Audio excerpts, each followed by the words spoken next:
ओम नमोर्यंताणं नमो सिद्धाणं नमो आर्याणं नमो वज्रायाणं नमो लोहे सव्वसाहुणम्।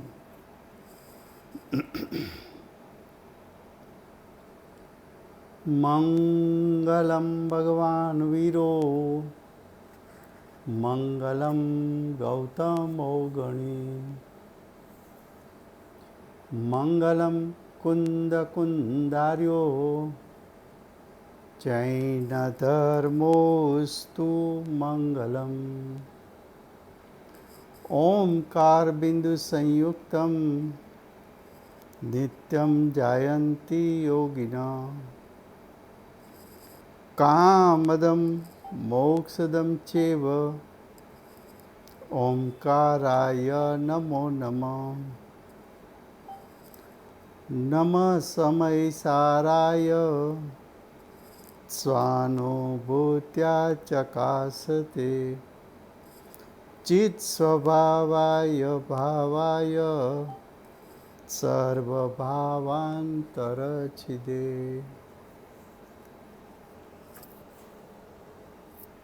ये समयसार नाम का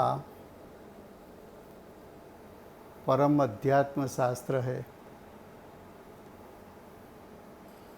રાજુભાઈ આપણું 50 મામાનો અભિનંદન પત્રનો છેલ્લા પેરા બાકી નથી ને બાકી રહી ગયું છે. ના ના, એ પતી ગયું છે, થઈ ગયું હતું તે દિવસે.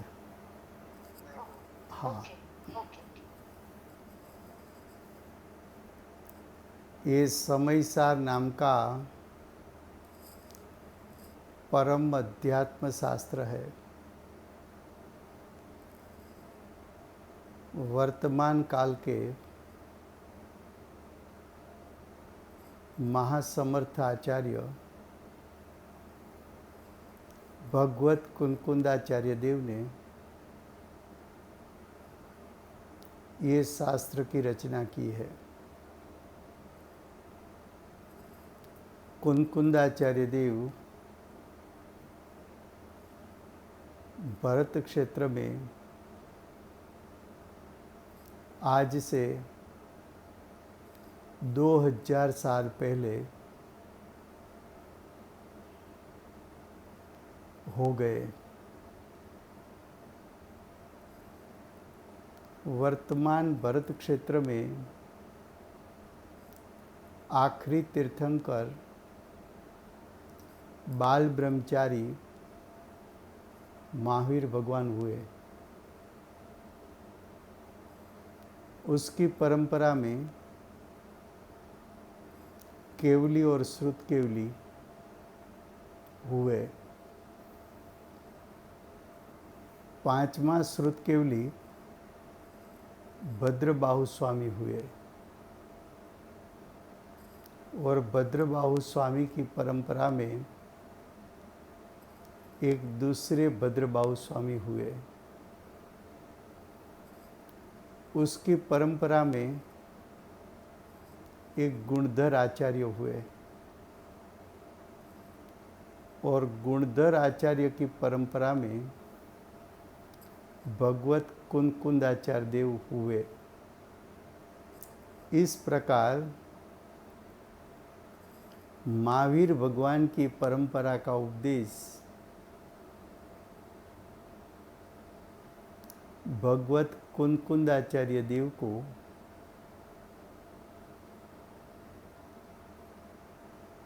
ये उपदेश मिला। उपदेश का निमित्त पाके कुनकुंदाचार्य देव ने सम्यक दर्शन, सम्यक ज्ञान, सम्यक चारित्र प्रकट करके श्रावकपणा धारण करके मुनि पद को प्राप्त किया। मुनि पद में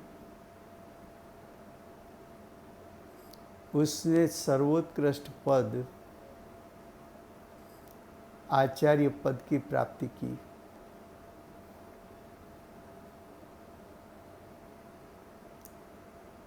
आचार्य पद में भी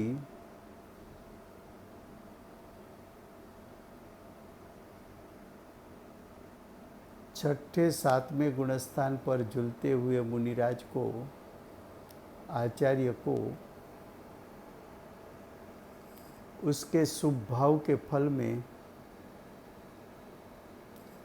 अनेक प्रकार की रुद्धियों की प्रकटता हुई।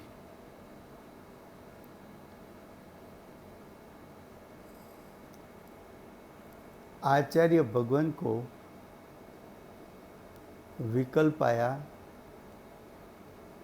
कि इस क्षेत्र में साक्षात तीर्थंकर परमात्मा नहीं है, तो मैं साक्षात तीर्थंकर परमात्मा का वंदन करूं, दर्शन करूं, उसकी वाणी सुनूं। ऐसा विकल्प आने पर भगवत कुंकुंदाचार्य देव भरत क्षेत्र में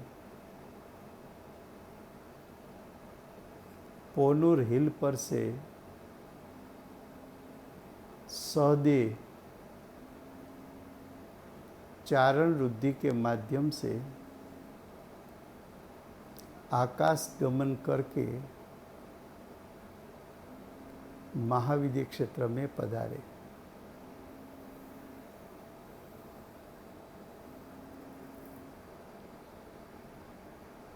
जब कुंकुंदाचार्य देव समोसरण में पधारने का समय हुआ, उस समय भगवान की वाणी में आया कि सद्धर्म वृद्धि हो जो।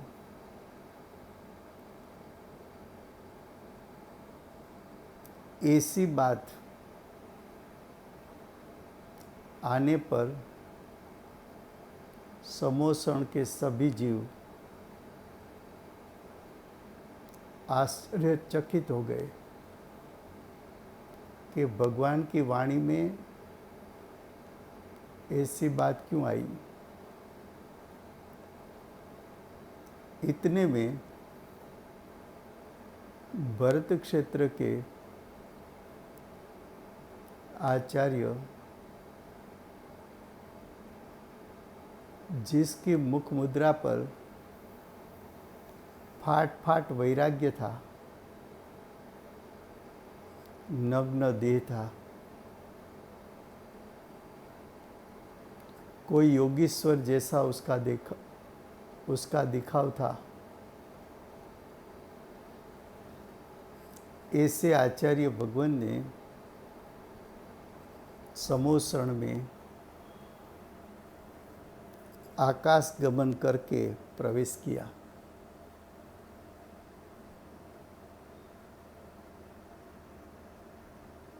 समोसरण में विदेह क्षेत्र के वर्तमान तीर्थंकर, सीमा को धरने वाले, अनंत चतुष्टय के धारक, 500 धनुषधारी, पद्मासन जिसका देह है, जिसका देह परम औदारिक है, जिसके देह की रचना विश्व के शांत में शांत परमाणु से हुई है, ऐसे अनंत चतुष्टय के धारक सिमंदर भगवान के सामने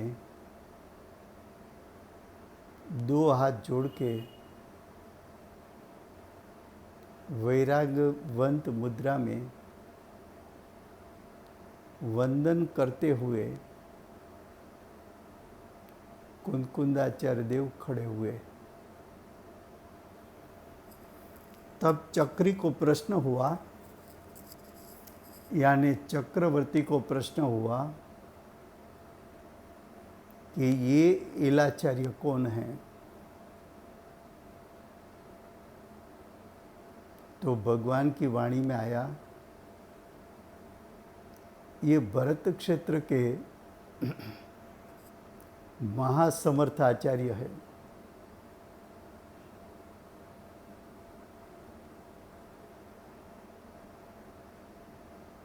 अनंत चतुष्टय के धारक श्री सिमंदर भगवान ने भरत क्षेत्र के आचार्य को बिरुद दिया, विशेषण दिया कि ये तो भरत क्षेत्र के महासमर्थ आचार्य है।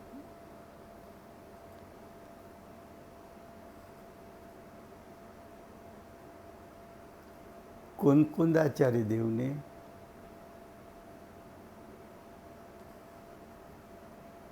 नतमस्तक 8 दिन भगवान की वाणी साक्षात सुनी।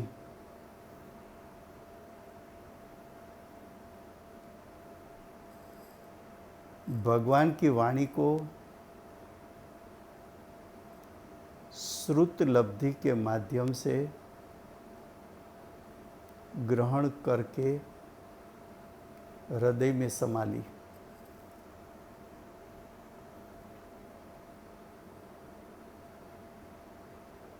भगवान का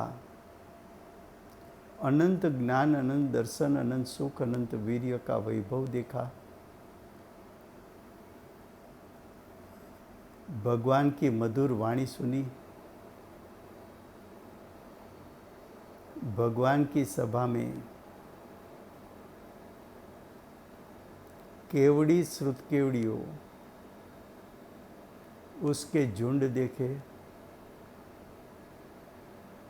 आचार्य उपाध्याय साधुओं को देखा। श्रावक श्राविका सम्यक दृष्टि को देखा।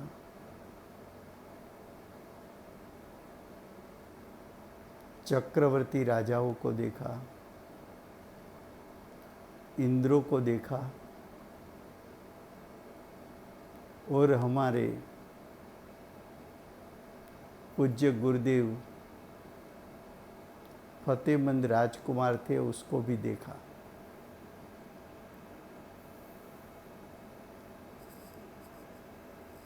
पूज्य माता जी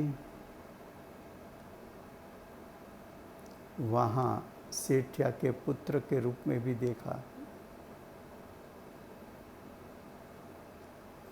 भगवान की वाणी में क्षायिक का स्वरूप सुना, यति का स्वरूप सुना, श्रावक का स्वरूप सुना और बहुत से वाणी सुनी। तीर्थंकर भगवान का तो योग हुआ, साथ में केवली और सुत केवली का भी परिचय किया। भगवान ने कहा, भरत क्षेत्र में कुंकुंदाचार्य देव का मार्ग का प्रवर्तन ये राजकुमार यानी फतेहमंद राजकुमार यानी हमारे पूज्य गुरुदेव करेंगे। ऐसी भगवान की वाणी में बात आई। भगवान ने कुंकुंदाचार्य देव को महासमर्थ आचार्य कहा। चक्रवर्ती राजा ने भरत क्षेत्र के मेहमान ऐसे भगवत कुंकुंदाचार्य देव उसका 8 दिन महोत्सव मनाया। कुंकुंदाचार्य देव के आने से महाविद्य क्षेत्र में एक भक्ति का वातावरण हो गया। कुंकुंदाचार्य देव के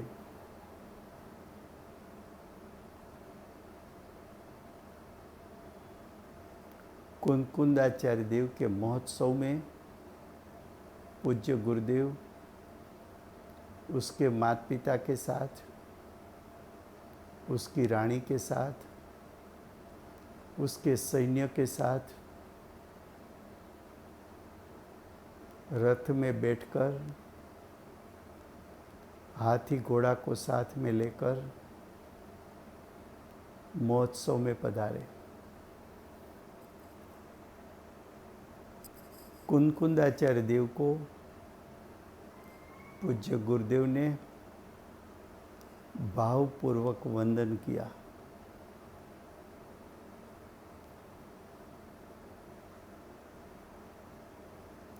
भावपूर्वक वंदन किया। ऐसा कुंकुंदाचार्य देव के प्रति भावपूर्वक वंदन करने से एक ऋणानुबंध हो गया।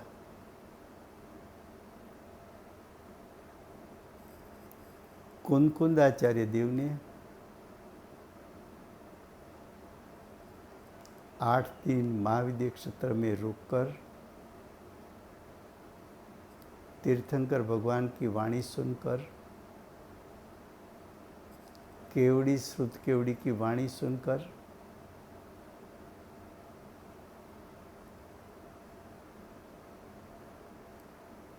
भरत क्षेत्र में आकर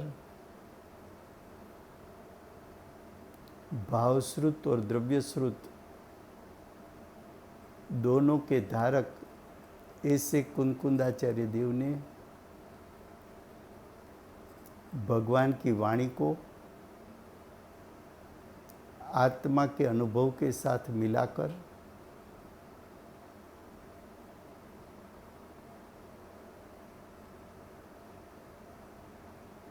भरत क्षेत्र के जीवों पर करुणा करके 84 पाहुड़ की रचना की, जिसमें प्रथम पाहुड़ प्रवचन सार की रचना की। प्रवचन सार का दूसरा नाम है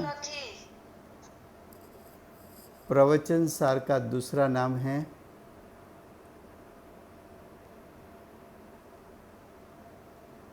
जीन प्रवचन सार।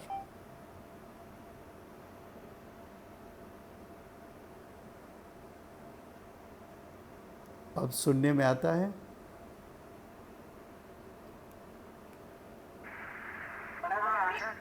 आवाज नहीं आ रही राजू जी? आवाज स्लो आ रहा है। हमारा वॉल्यूम तो फुल है, वॉल्यूम तो फुल है हमारा। आज स्लो आ रहा है थोड़ा। अच्छा, आवाज तो बराबर आ रही है, एकदम बराबर। हाँ। तो कुंकुंदाचार्य देव ने भरत क्षेत्र में आकर प्रथम प्रवचन सार की रचना की, जिसका प्रवचन सार का दूसरा नाम है जीन वचन सार। जीन यानी जिनेंद्र भगवान, उसके वचन का सार। तो शास्त्र के नाम पर से भी मालूम पड़ता है कि आचार्य भगवान की वाणी सुनकर आए हैं।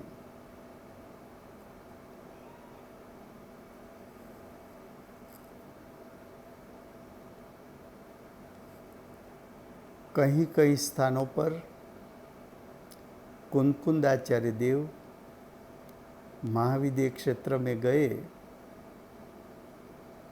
उसके बारे में प्रश्न आता है कि भाई महाविद्य क्षेत्र कुंकुंदाचार्य देव किस प्रकार से गए।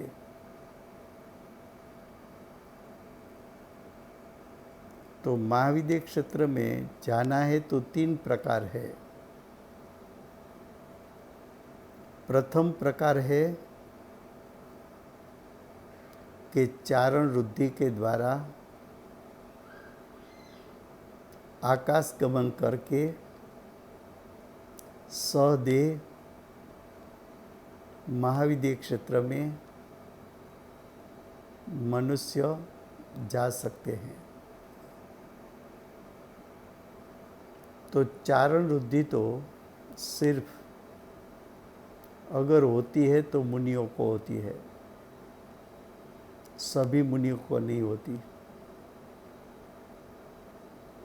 कुंदकुंदाचार्य देव चारण रुद्धि के माध्यम से महाविद्य क्षेत्र पधारे थे।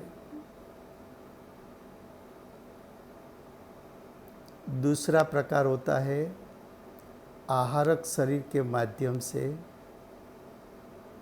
जीव महाविद्य क्षेत्र में जा सकता है। आहारक शरीर भी होता है तो सिर्फ मुनियों को होता है। मुनि के शरीर में से एक पुतला निकलता है, वो शरीर महाविद्य क्षेत्र में जाता है। मूल शरीर और आहारक शरीर दोनों शरीर में मुनि के आत्मा का प्रदेश उसमें रहते हैं। जब आहारक शरीर केवली और श्रुत केवली के पास जाकर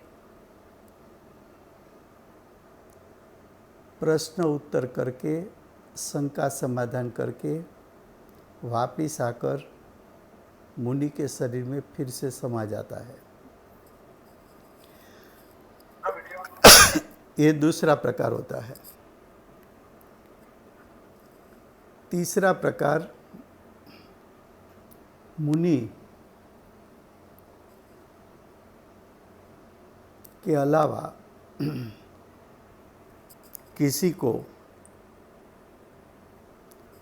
अपना देव मित्र आकर अपने विमान में बैठाकर साथ में लेकर भी महाविद्य क्षेत्र में ले जा सकता है। लेकिन कुंदकुंदाचार्य देव का प्रकार था, वो चारण रुद्धि का प्रकार था। आचार्य भगवान ने को सिमंदर भगवान ने बताया कि ये महासमर्थ आचार्य है। तो ये बात सही इसलिए है कि कुंदकुंदाचार्य देव की परंपरा में जितने आचार्य उपाध्याय साधु हुए, उन सभियों ने जो जो शास्त्रों की रचना की, उस शास्त्रों में कुंदकुंदाचार्य देव के आगमों का आधार लिया है।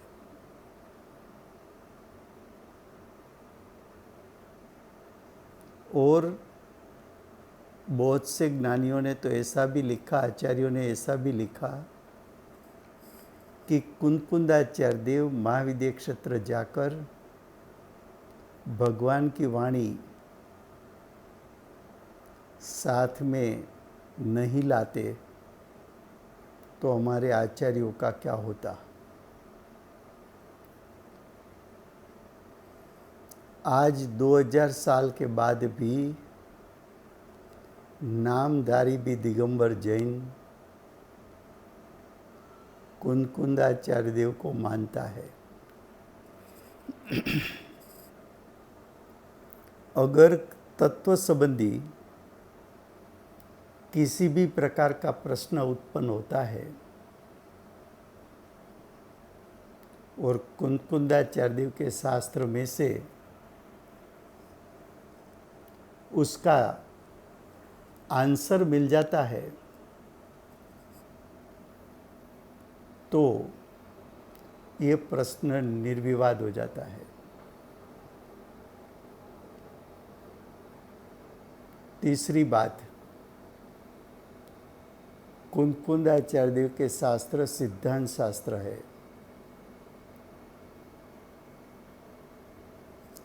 उसके सिद्धांतों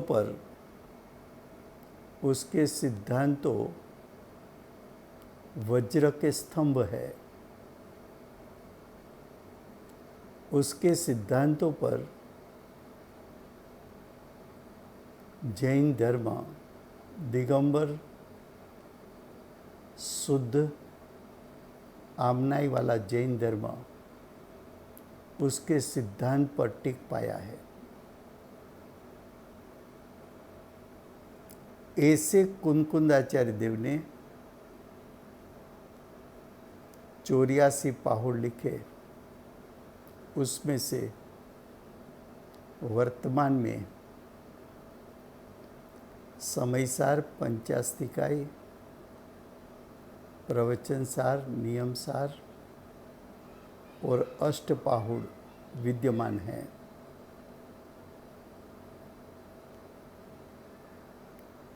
ये 5 शास्त्रों में सर्वोत्कृष्ट शास्त्र समयसार कहा जाता है। ये समयसार पूज्य गुरुदेव को महाविद्य क्षेत्र में जो कुंकुंदाचार्य देव को भावपूर्वक दर्शन किया, उसके फल स्वरूप गुरुदेव को समयसार प्राप्त हुआ। ये समयसार को निमित्त बनाकर पूज्य गुरुदेव ने अपनी परिणति पलट दी। वर्तमान काल में दुष्कर से दुष्कर सम्यक दर्शन की प्राप्ति करना वो सबसे बड़ा दुष्कर है। ऐसे पंचम काल में गुरुदेव ने सम्यक दर्शन प्राप्त करके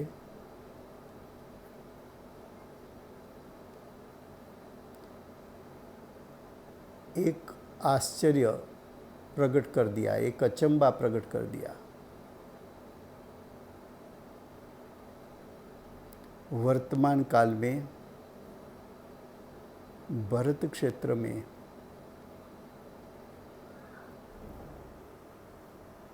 भारत हो या देश विदेश हो, समयसार समझाने का अथॉरिटी सिर्फ पूज्य गुरुदेव है। पूरे विश्व के जैनों को समयसार पढ़ना है तो समयसार के बारे में पूज्य गुरुदेव यानी कांजी स्वामी उसका अर्थ क्या करते हैं वो देखना पड़ता है।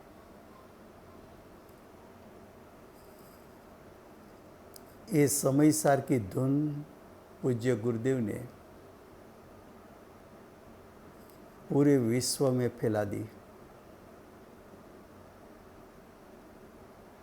स्वाध्याय मंदिर में बैठे बैठे गुरुदेव ने समयसार की सुगंध देश विदेश में फैला दी। गुरुदेव ने आत्मा के अनुभव पूर्वक समयसार शास्त्र के एक एक शब्द पर 19 बार प्रवचन दिया।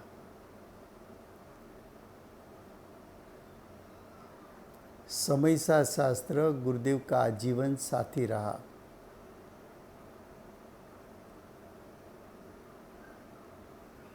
गुरुदेव को अंतरंग में ज्ञायक का अवलंबन था, बाह्य में कुंदाचार्य देव रचित पंच परमागम का अवलंबन था, और पंच परमागम में सबसे प्रिय शास्त्र समयसार पूज्य गुरुदेव को था, क्योंकि समयसार से गुरुदेव की परिणति पलट गई। एक ग्रंथ एक महान ग्रंथ है।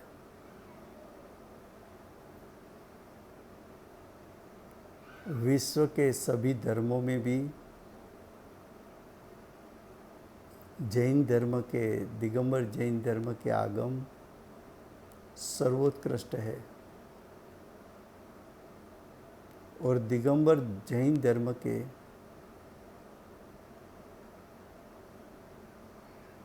जितने आचार्य उपाध्याय साधुओं ने शास्त्रों की रचना की,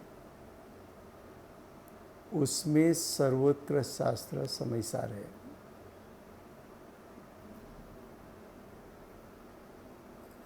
समयसार आत्मा की अनुभूति करने का ग्रंथ है। समयसार आत्मा की मुख्यता से लिखा गया है।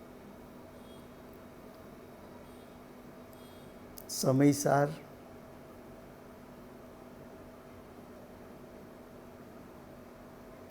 ज्ञायक स्वभाव की मुख्यता से लिखा गया है। समयसार शास्त्र का प्रयोजन दृष्टि का विषय बताकर हमारी राजू का आवाज नहीं आ रही आपकी, फिर से बहुत स्लो हो गई है। अच्छा, फिर से गुरुदेव की वाणी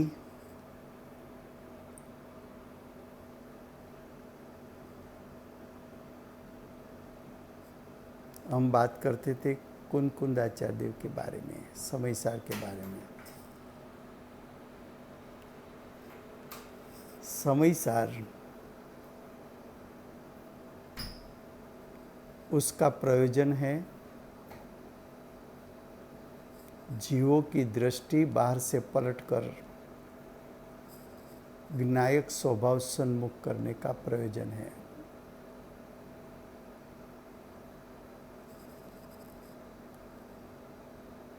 समयसार ग्रंथ के प्रति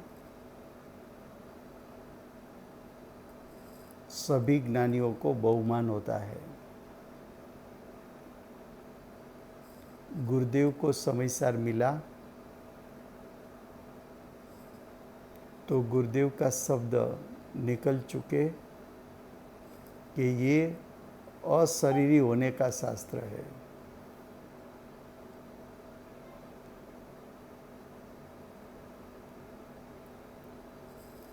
जब श्रीमद् राजचंद्र जी को समयसार मिला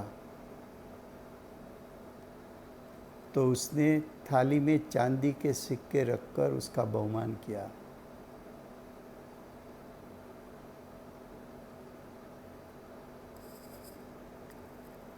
पूज्य बेंसरी ने आत्मा की अनुभूति के साथ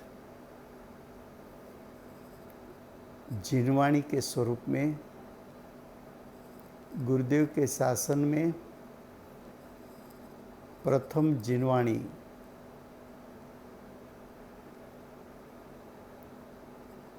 उसमें समयसार की स्थापना की।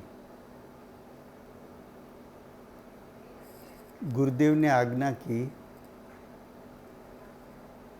कि समयसार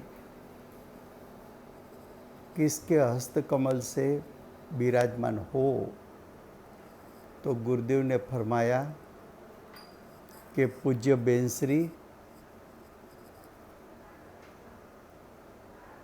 जिनवाणी की स्थापना करेगी।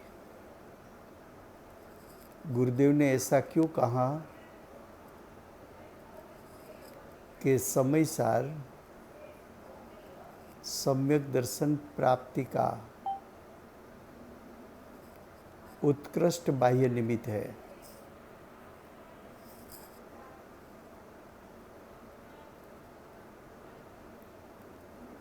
तो जिसको आत्मा की अनुभूति हुई हो, उसके हस्त कमल से शास्त्र को विराजमान किया जाए।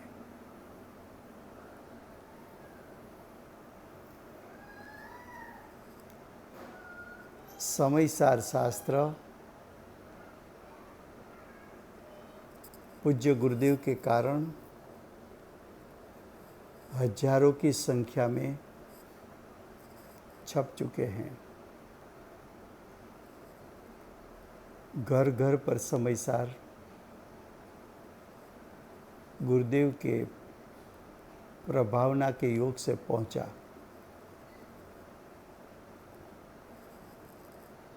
हजारों जीव समय सार का अवलंबन लेकर आत्मसन्मुख होने का पुरुषार्थ करते हैं।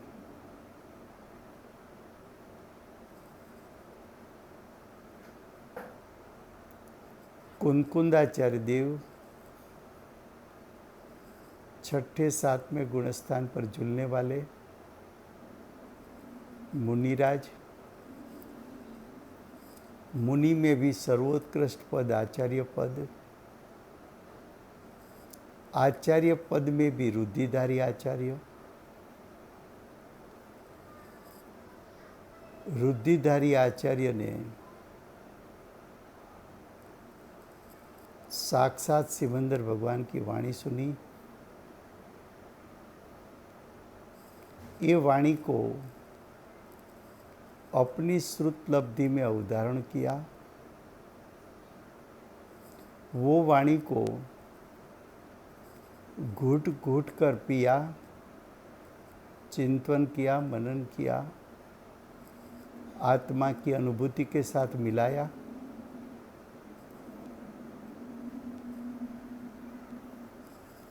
और भरत क्षेत्र के जीवों पर करुणा करके शास्त्र रचना की। ऐसा शास्त्र ये गहन शास्त्र है, गंभीर शास्त्र है। 5 इंद्रिय और मन। રાજુભાઈ અવાજ નથી આવતો પાછો. आवाज અવાજ બંધ થઈ ગયો. अच्छा, ऐसा क्यों होता है मालूम नहीं। वॉल्यूम भी फुल है આપણો અવાજ બરાબર નહીં આવે. और फ़ोन भी मेरे मुंह से सिर्फ 4-6 इंच ही दूर है।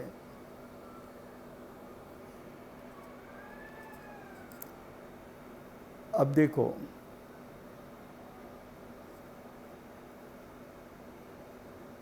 ऐसा जो गहन शास्त्र है, तो हमें भी हमारा उपयोग जो 5 इंद्रिय के द्वारा बाहर चला जाता है, मन से बाहर चला जाता है, मन का अवलंबन लेकर, हमारा उपयोग जागृत रख के, एकाग्र करके इस शास्त्र का स्वाध्याय करना चाहिए।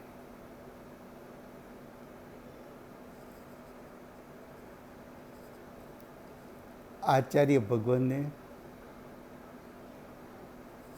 शास्त्र की रचना की। उसमें प्रथम मांगलिक किया है, उसके साथ प्रतिज्ञा की है,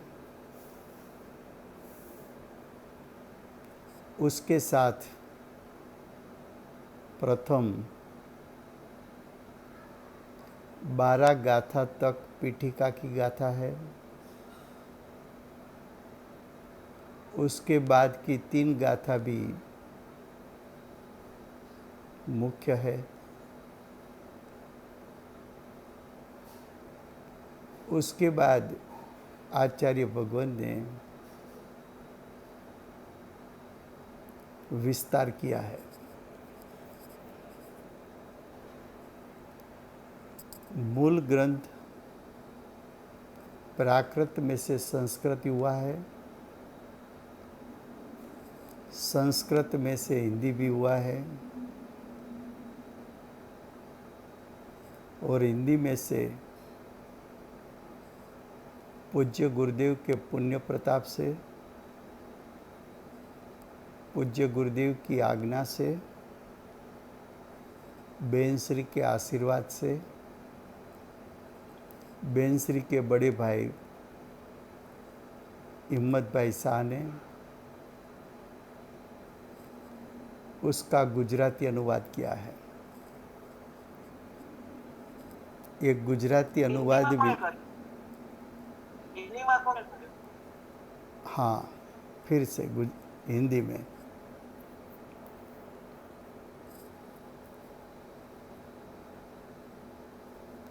समयसार मूल प्राकृत भाषा में है, उसमें से नहीं राजू भाई, ये पूछ रहे हैं कि हिंदी में किसने करा शास्त्र, हाँ। ऐसा पूछ रहे हो। ओके, हिंदी में परम श्रुत प्रभावक मंडल में हिंदी प्रकाशित हुआ था, और उसके बाद जो परम श्रुत प्रभावक मंडल में से जो ये शास्त्र आया गुरुदेव के पास, दामनगर के दामोदर सेठ ने दामनगर में गुरुदेव को भेंट दिया। उसके बाद गुरुदेव के पुण्य प्रताप से, गुरुदेव की आज्ञा से, बेन श्री के आशीर्वाद से, बेन श्री के बड़े भाई ने, पंडित हिम्मत भाई शाह ने बहुबीरू होकर गुरुदेव की आज्ञा का पालन करने के लिए, माता जी के आशीर्वाद को साथ में रखते हुए पूरी भावना से रसपूर्वक आज से करीबन 80 साल पहले ये गुजराती भाषांतर किया है। इतना तो नहीं, भाषांतर तो किया, लेकिन समयसार का गुणानुवाद करने के लिए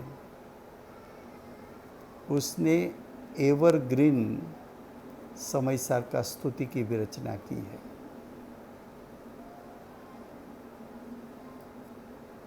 तो हमारे पास भगवत कुंकुदाचार्य देव रचित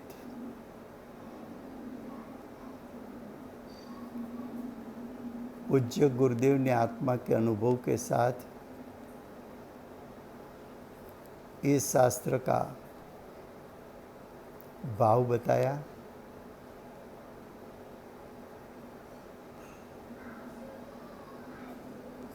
पंडित हिम्मत भाई ने हमारी गुर्जर भाषा में ऐसे गहन शास्त्र को भाषांतर करके सामने रखा, और ये शास्त्र में दूसरे जीवों को सम्यक दर्शन प्राप्त करा सके ऐसा निमित्त रूप सामर्थ्य भी है।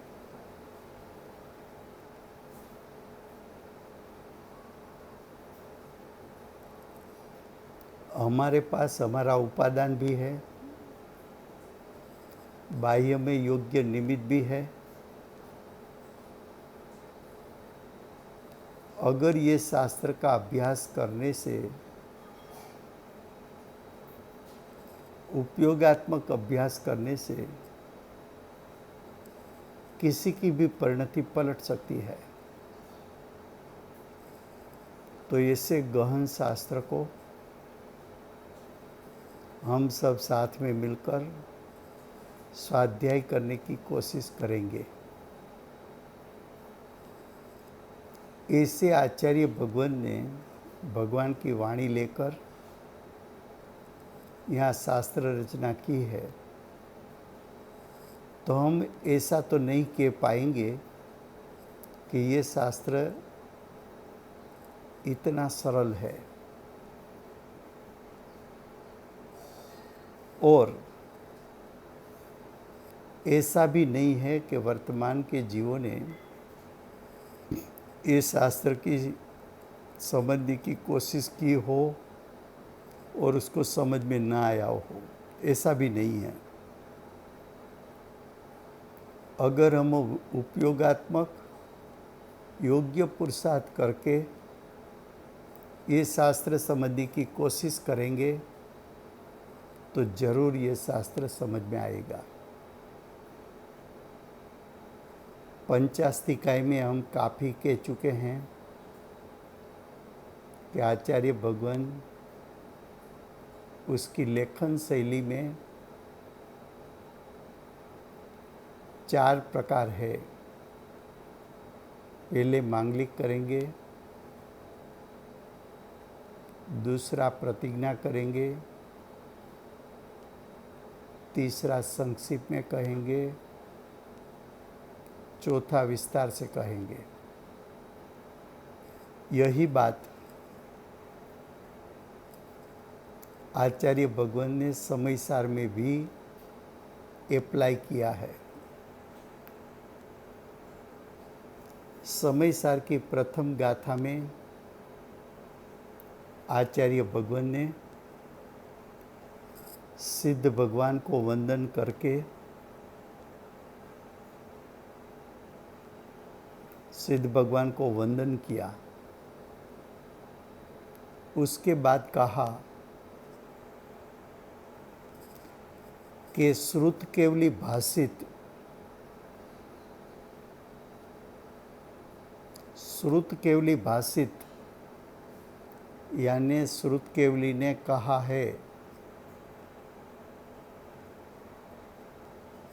वो समय प्रारब्ध को मैं कहूँगा।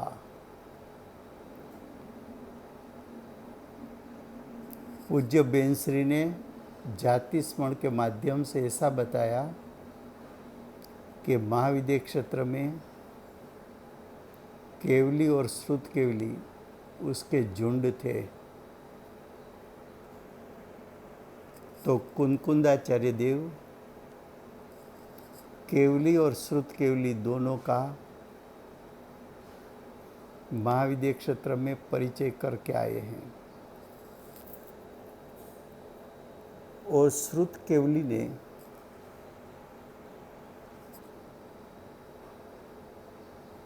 जो कहा है वो समय सार मैं कहूँगा।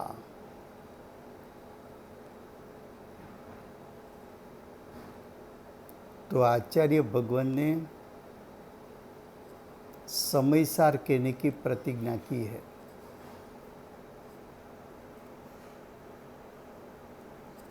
समय सार एक शब्द है। आचार्य भगवान श्रुत लब्धि के धारक होने के कारण समय सार एक शब्द में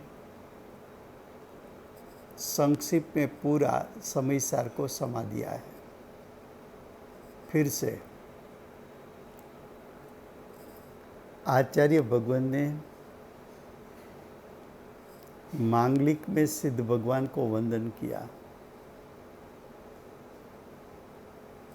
बाद में कहा श्रुत केवली भाषित यानी श्रुत केवली ने कहा है, ऐसे समय प्रारब्ध को कहूँगा, ऐसे समय सार को मैं कहूँगा। ऐसी मूल प्रतिज्ञा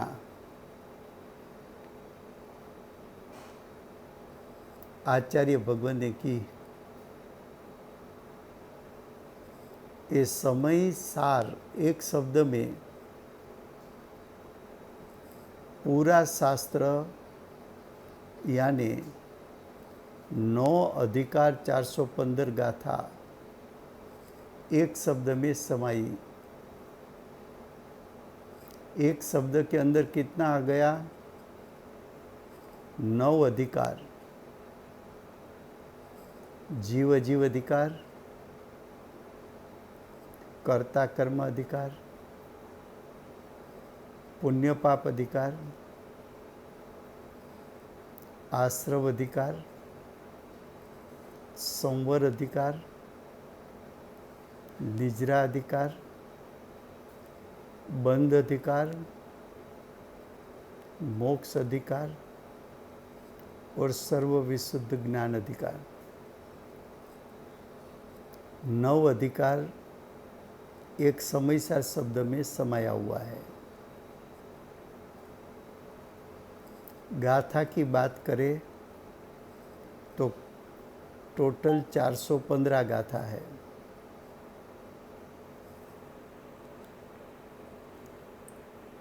एक शब्द में 415 गाथा समाई है।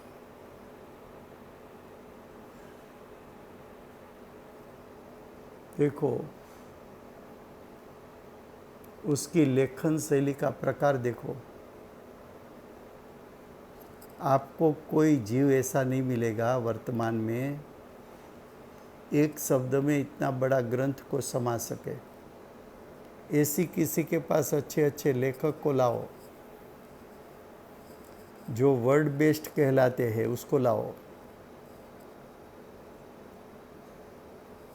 उसमें भी ये दम नहीं है कि एक शब्द में पूरे शास्त्र को समा सके।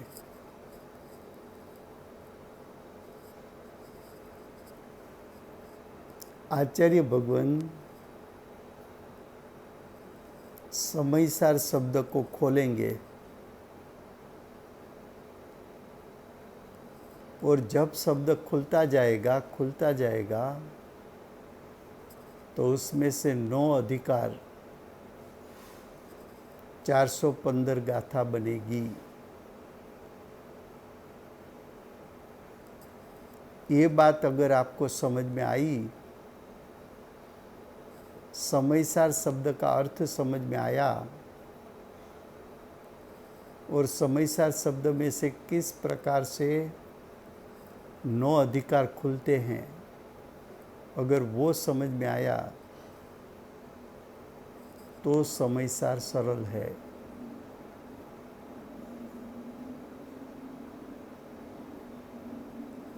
समयसार शब्द के अंदर पूरे शास्त्र का कंसेप्ट भरा पड़ा है। सभी ने प्रथम गाथा पढ़ी भी होगी, किसी को प्रथम गाथा मुंह पाठ भी होगी, किसी ने अनेक बार प्रथम गाथा को के हरिगीत को गाया भी होगा। लेकिन प्रश्न ये है कि समयसार शब्द में क्या भरा है और उसको कैसे खोलना चाहिए। ये अगर समझ में आ गया तो समयसार शास्त्र पढ़ने में आसान है। तो कल से हम समयसार को करीबन 5-6 स्वाध्याय में उसकी भूमिका बनाएंगे। उसके बाद समयसार शास्त्र के प्रथम शब्द से पढ़ना शुरू करेंगे। ये 5-6 स्वाध्याय में हम कोशिश ऐसी करेंगे कि आपको पूरे शास्त्र का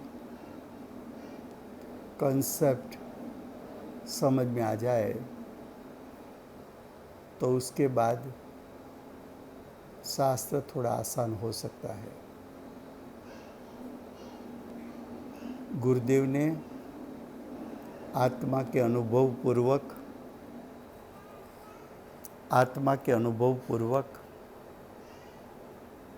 प्रवचन दिए हैं।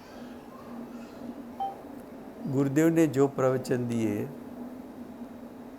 और गुरुदेव के अनुपस्थिति में जो जो प्रश्न आया, तो पूज्य बेनश्री ने तत्व चर्चा के माध्यम से अनुभूति के आधार पर काफ़ी स्पष्टता करके काफ़ी शंका समाधान भी करवाया है। समयसार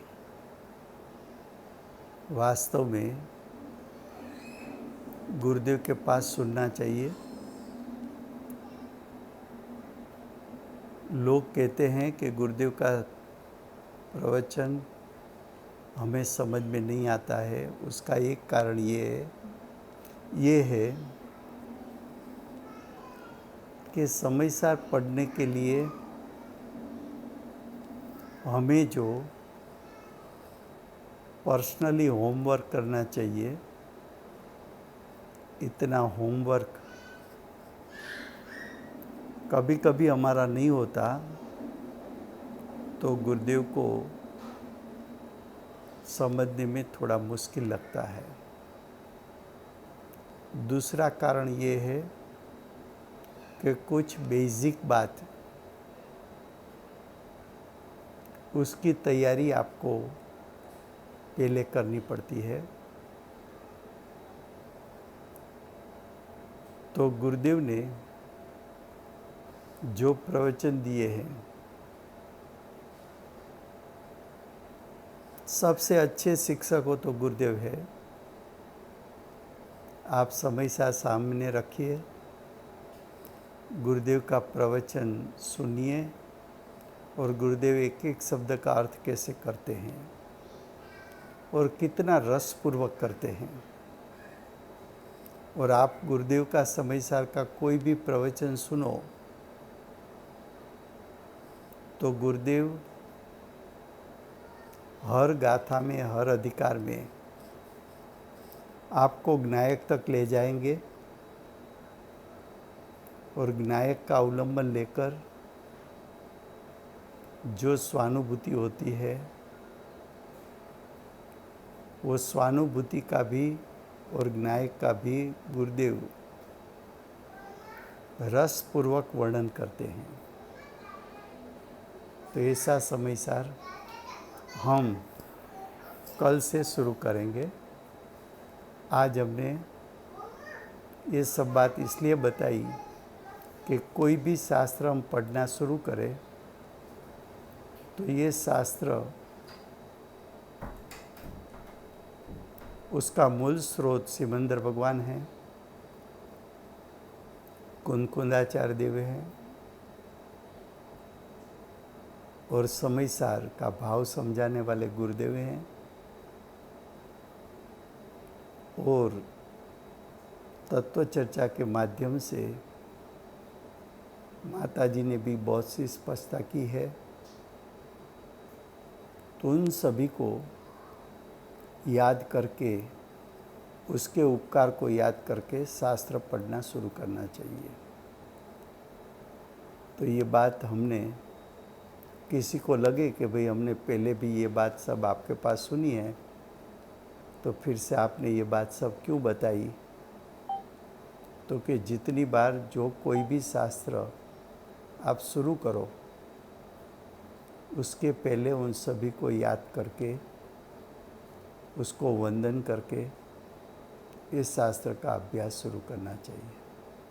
समय हुआ है।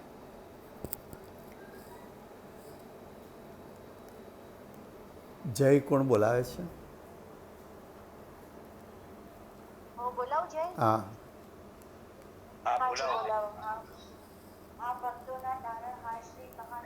દેવનો જય હો, પૂજ્ય ભગવતી માતનો, જય હો, જીનવાણી માતનો, જય હો, સર્વજ્ઞ ભગવાન પ્રણીત સત્ય સનાતન દિગંબર જૈન ધર્મનો, જય હો, સુવર્ણપુરી તીર્થ ધામનો, જય હો, જંબુદ્વીપ મધ્ય વિરાજમાન થનાર સર્વશ્રેષ્ઠ ભગવંતોનો, જય હો, સૂર્યકીર્તિ ભગવાનનો, જય હો, ઇન્દ્રકીર્તિ ગંધર્વ ભગવાન, જય હો, એકનાથે આઠ વાર ભગવાનનો, જય માતાજી જ્ઞાન બોલો સૂર્યકીર્તિ ભગવાનનો, જય જયકાર છે. જય જિનેન્દ્ર, જય જયેન્દ્ર.